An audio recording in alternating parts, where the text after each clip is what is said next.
facilities in the region. We can go live now to Joseph Belliveau. He is the Executive Director of Doctors Without Borders in Canada. Joseph, welcome to you. Thank you for being with us. The head of WHO has called the healthcare situation in Gaza catastrophic. What are your colleagues there telling you about the situation? Yeah, I think that's not an understatement at all. First off, from what my colleagues are describing, this really is a full frontal military attack on an entire population who has nowhere to go, nowhere to escape. And part of this has been a systematic destruction of the healthcare system. So direct bombing of healthcare facilities, bombing of ambulances, including very clearly marked vehicles, MSF, Doctors Without Borders vehicles, and the siege-style warfare in which there's a denial of the most basic items necessary to do medical care, but also the most basic items necessary for survival, food, water, the medical supplies, and so on. So really the systematic nature and the brutal nature of this, the way that hostilities are being conducted, represents egregious violations of international humanitarian law that very likely amount to war crimes.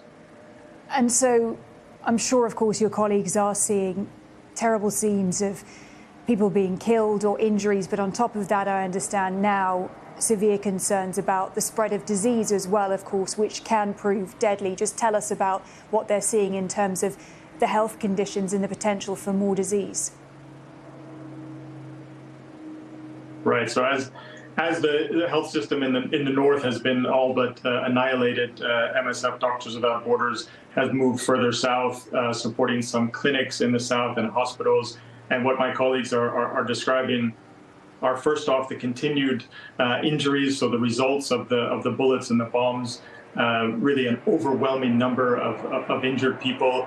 And because we can't do proper wound care, we can't do disinfection care, we're seeing now that 60% of the wounded people, and the majority of these are women and children, are showing up with infected wounds, sometimes with worms inside the wounds.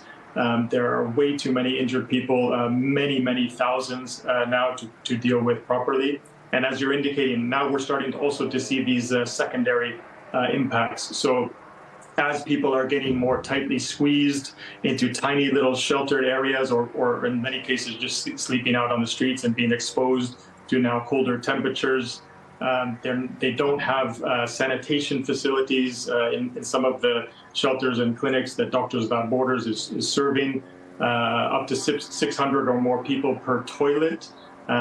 There isn't adequate water available, clean water available. There isn't enough food. So these conditions are really an absolute recipe for the outbreaks of diseases. And we are seeing it. We're seeing now skin infections, respiratory tract infections, diarrheal diseases, and the situation from a disease standpoint is really set to get much worse. As you're describing that, you've said in some instances, of course, aid workers with the best intentions, if they don't have the supplies they need, they can't treat people to the fullest extent that they would wish to. And I just wonder, how do they cope with that?